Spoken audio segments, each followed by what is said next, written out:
Undercover boss is insulted in her own car showroom. What she does next is shocking. Wearing a wig and a fake name tag, the CEO of a car dealership chain goes undercover to see how her team really treats customers.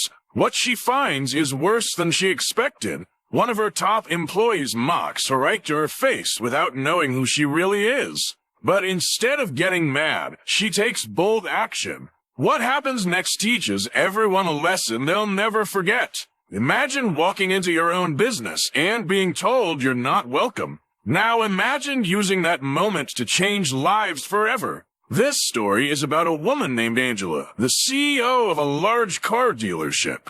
She wanted to know how her stores were doing not by reading reports or holding meetings, but by walking in as a customer. So she put on a disguise and went undercover. Her goal was simple: find the truth. Were her workers kind? Did they help customers?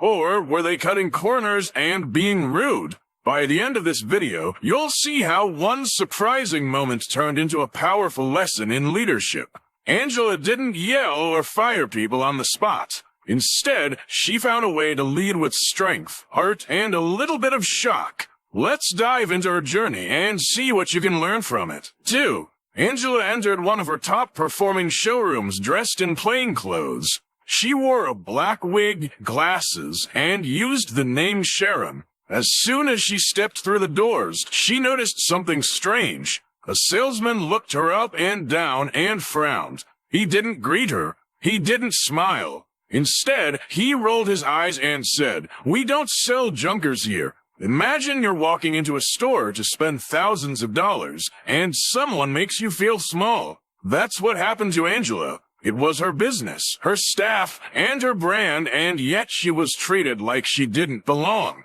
Angela didn't fight back. She asked questions. She acted confused. She let the salesman dig himself deeper. He told her she probably couldn't afford the cars. He laughed when she asked about payment plans. He said, "People like you should stick to buses." This wasn't just a mistake. It was a culture problem. Angela now understood that some of her workers didn't treat every customer with care. Angela didn't leave the showroom after being insulted. She stayed. She walked around. And then something surprising happened. A younger employee named Mia noticed her. Mia smiled, came over, and asked if she needed help.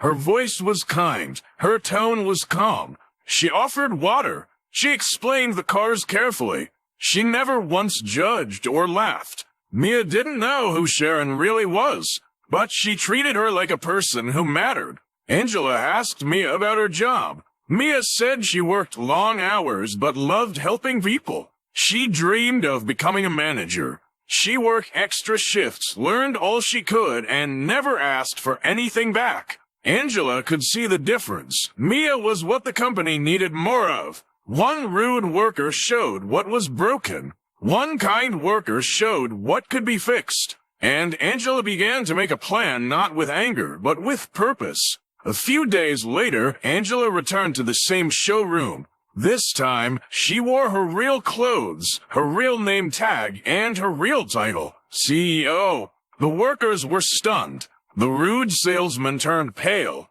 Mia's mouth dropped open in shock. Angela called a team meeting. Everyone sat in silence. She looked at the salesman who insulted her. Then she looked at Mia. She told them the truth. Angela didn't fire the rude worker on the spot. Instead, she gave him a choice, training or termination. She wanted him to learn, not just leave. But she made it clear disrespect would no longer be tolerated. Then she turned to Mia. She promoted her on the spot, gave her a bonus, set her up for management training. She said, "We need more people like you leading the way." This step taught everyone watching at the showroom and later on TV that leadership is about more than power. It's about action, honesty, and doing what's right even when it's hard. Now you've seen how one undercover visit changed an entire car showroom. First, Angela learned how damaging first impressions can be when people feel judged or ignored.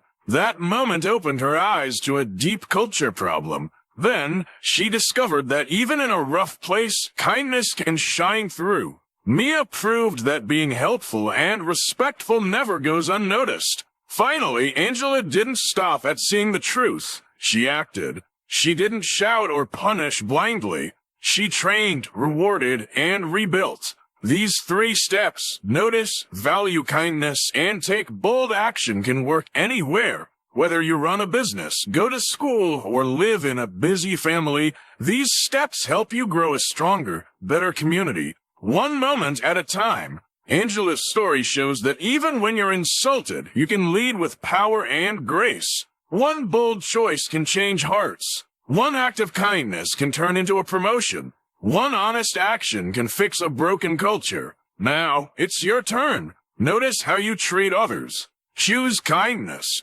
And if you see something wrong, don't wait, take action. You don't need a disguise to be brave. You just need to care.